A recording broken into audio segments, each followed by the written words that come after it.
में ये कुछ नहीं चाहते हैं, ये माननीय प्रधानमंत्री जी का गर्दन चाहते हैं।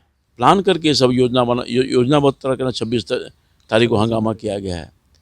वो खून खराबा करना चाहते थे ना, तो हम धन्यवाद देते हैं दिल्ली पुलिस को जो अपने आप को संभालने का काम किया। नमस्कार, न्यूज़ फॉर नेशन देख रहे हैं आप। मैं हूं आपके साथ धीरज सिंह। देश का आम बजट पेश हो गया। हमारे साथ बात करने के लिए भाजपा के वरिष्ठ नेता और सांसद रामकृपाल यादव जी है। कैसा रहा सर आज का बजट? आज का बजट बहुत ही स्वागत योग्य है और देश के हर वर्ग हर तबके के लिए व्यवस्था माननीय प्रधानमंत्री जी के निर्देश पर वित्त मंत्री ने किया है। और ये कहा जाए कि बहुत ही बैलेंस बजट है। कोरोना काल में देश की अर्थव्यवस्था पर बहुत ज़बरदस्त चोट हुई। सब परिस्थितियों से निकालते हुए भी सरकार ने आज जो बजट प्रस्तुत किया है निश्चित तौर पर देश के हित के लिए है। बिहार को देखते हुए किस तरह का बजट है? क्योंकि बिहार राज्य जिस तरह से कहा जा रहा था कोरोना से भी जुड़ा, वहाँ का हेल्थ सेक्टर भी काफ़ी बेकार चल रहा है। आपने देखा नहीं कि हेल्थ सेक्टर में कितना बड़े पैमाने पर पैसे का इन्वेस्टमेंट होगा इंफ्रास्ट्रक्चर डेवलप करने के लिए। एक नई सोच जो गवर्नमेंट की है इस बजट के माध्यम से परिलक्षित हो रहा है और अधिक जोर दिया है हेल्थ सेक्टर में। इस बार कई सेक्टर में दिया गया है मगर हेल्थ में बहुत ज़्यादा दिया गया है। किसान आंदोलन जिस प्रकार से कृषि बिल के खिलाफ चल रहा है, क्या आपको लगता है जिस प्रकार से किसानों के लिए ऐलान किया गया वो संतोषजनक होगा? देखिए, संतोषजनक तो पहले भी काम कर रही है सरकार, मगर जो पॉलिटिकल पार्टी के विपक्ष में बैठे हुए लोग हैं उनको अच्छा नहीं लग रहा, तो राजनीति कर रहे हैं। किसानों की समस्या को दूर करने के लिए कई कदम पहले भी माननीय प्रधानमंत्री जी ने उठाया है बहुत बारीकी से। उसका चर्चा करूं तो शायद लंबा हो जाएगा। 2014 के बाद 2021 जितना काम माननीय प्रधानमंत्री जी ने किसानों के हित के लिए, किसानों की आमदनी दुगनी हो जाए, किसानों को राहत मिले, सबकी चिंता की है और बहुत कुछ काम किया है जो आज तक कांग्रेस पार्टी और उनके जो चट्टे बट्टे लोग हल्ला मचा रहे हैं उन्हें नहीं करने का काम। मौका तो सबको मिला और ख़ासतौर पर कांग्रेस को तो आज़ादी के बाद से ही मौका मिला था, मौका गंवाया। केवल गरीबी हटाओ और किसान, ये सब केवल नारा रह गया, कागज़ पर रह गया। इनका सारा का सारा पॉलिसी ज़मीन पर नहीं उतरा। ज़मीन पर अगर किसी ने उतारा है तो एनडीए की सरकार और प्रधानमंत्री जी ने उतारा है। इन सब के बावजूद भी कांग्रेस की ओर से आज सत्र के दौरान भी वॉकआउट किया गया, लगातार विरोध किया जा रहा है जिस प्रकार से किसान सड़कों पर हैं। ये कांग्रेस ने वॉकआउट नहीं किया। अब विपक्ष में है तो कुछ तो करेंगे ना। विपक्ष में बैठा हुआ लोग सकारात्मक सहयोग नहीं कर रहा है सरकार के साथ। उम्मीद ये की जाती है कि विपक्ष में बैठा हुआ लोग है वो सकारात्मक सहयोग करेगा, मगर ये तो दुश्मन की तरह व्यवहार कर रहे हैं। और मैं समझता हूँ कि जिस स्तर पर कांग्रेस पार्टी हरकत कर रही है, जनता इन सब चीज़ों को बहुत बारीकी से देख रही है, या जो उनके सहयोगी दल वाले लोग हैं। तो मैं समझता हूँ कि आने वाले वक्त में इनके खामियाजा भुगतने पड़े हैं, आगे भी भुगतेंगे। ये हाशिए पर आ गया ना कांग्रेस, झूठ की खेती करता है, ये बरगला रहा है किसानों को, दिग्भ्रमित कर रहा है, वैसे लोगों को प्रोत्साहित कर रहा है जो हिंसा का सहयोग को लेकर के तोड़फोड़ करना चाहते हैं, खून खराबा करना चाहते हैं। अब 400 पुलिस का जवान घायल हो गया और अभी भी जारी है। तलवार से कोई काट रहा है, कोई कुछ कर रहा है, लाल किला पर राष्ट्रीय झंडा का अपमान कर रहा है। इससे बड़ी बात और क्या हो सकती है? लाल किला में घुस करके तोड़ फोड़ कर रहा है। ये कोई देश प्रेमी ऐसा कर सकता है क्या? नहीं कर सकता है। और अभी भी भड़काऊ बयान दिए जा रहे हैं कांग्रेस पार्टी के राहुल गांधी जी के माध्यम से, तो इन सबको वॉच कर रही है। अरे किसानों के हित में ये कानून है भाई।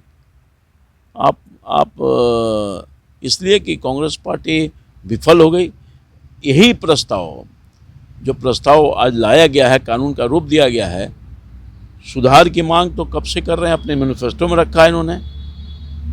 ये जो राहुल गांधी जी हैं, आप देख लीजिए इनका रिकॉर्ड, इनके मैनिफेस्टो में है कि नहीं है कृषि सुधार। और कृषि किसानों के सुधार के लिए जब कानून बनाए जा रहे हैं तो लोगों को अच्छा नहीं लग रहा है, लगता है कि वो चूक गए इस काम में। अब बीजेपी की और एनडीए की सरकार और प्रधानमंत्री जी जब ये कदम उठा रहे हैं तो उनको अच्छा नहीं लग रहा। असल में ये किसान की समस्या सुधारना नहीं चाहते हैं, किसानों को ये भला नहीं चाहते हैं। ये चाहते हैं कि किस तरह से गरीब का बेटा नरेंद्र मोदी, जिसकी माँ बर्तन साफ करती थी, जिसके पिताजी चाय बेचते थे, वो बेटा कैसे प्रधानमंत्री के रूप में बैठा हुआ है, ये चिंता है इन लोगों को।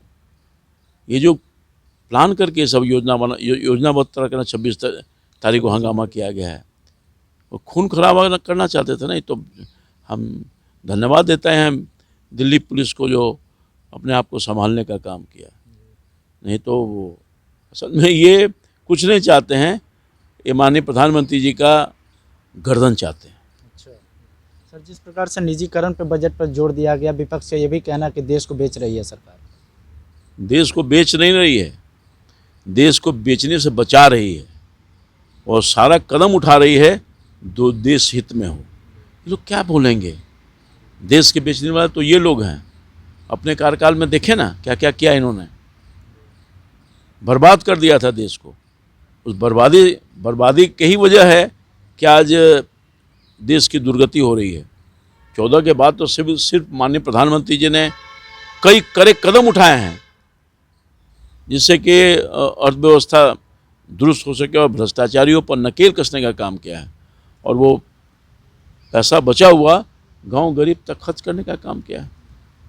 हमारी भी सरकार की चिंता है गरीब कैसे आगे बढ़े, किसान कैसे आगे बढ़े, लोगों को रोजी रोजगार कैसे उत्पन्न हो, इंफ्रास्ट्रक्चर कैसे बढ़े।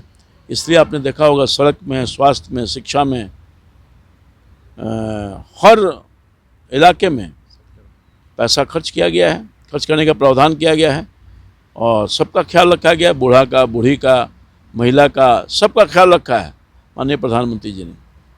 और देश की प्रगति हो सके और आत्मनिर्भर भारत हो सके, उसके लिए कई कदम उठाए हैं। और मैं समझता हूँ कि निश्चित तौर पर यह बजट जनता ने बिहार सहित देश की जनता ने इसको सराहा है। और मैं धन्यवाद देना चाहता हूँ माननीय वित्त मंत्री जी को और माननीय प्रधानमंत्री जी को। बहुत सूझबूझ के साथ ये बजट आम लोगों की सोच के तहत लाई गई है। एक आखिरी सवाल है सर, जिस प्रकार से चुनावी राज्यों पर फोकस किया, विपक्ष का दावा है कि ये चुनाव को देखते हुए बजट पेश किया गया है। आवश्यकता अनुसार निर्णय लिए जाते हैं। अगर संयोग से जहां अगर चुनावी दृष्टिकोण से ये बजट नहीं है, पहले भी ख्याल रखा गया है सबको, पूरे देश के एक राज्यों को, चाहे वो कोई राज्य हो। और इस बार भी अब जहां आवश्यकता है वहाँ पैसा नहीं दिया जाएगा, वहाँ का नीड है, वहाँ की मांग है। तो संयोग से अगर चुनाव हो रहा है तो उसको उससे नहीं लिया जाए। चाहे बंगाल में कोई कदम उठाए हैं सरकार ने, बड़ा कदम उठाया है, या असम में, या फिर तमिलनाडु में, या फिर पांडिचेरी में, जहाँ कहीं भी कुछ हो रहा है तो वो वहाँ के हित के लिए है, राज्यों के हित के लिए, वहाँ के आम वासियों के लिए है। और मैं समझता हूँ कि इससे चुनाव से कोई लेना देना नहीं है। तो ये थे रामकृपाल जी, जिनका साफ तौर पर कहना है बिहार सहित देश के लिए ये बजट लाभकारी रहेगा। फिलहाल इस वीडियो पर आपकी क्या राय है, ये कमेंट बॉक्स में बताएं। अब तक हमारे न्यूज़ फाउंडेशन चैनल को सब्सक्राइब नहीं किया, चैनल सब्सक्राइब कर ले। उस वीडियो को फेसबुक पर देख रहे हैं तो पेज को लाइक करें, फॉलो करें। शुक्रिया।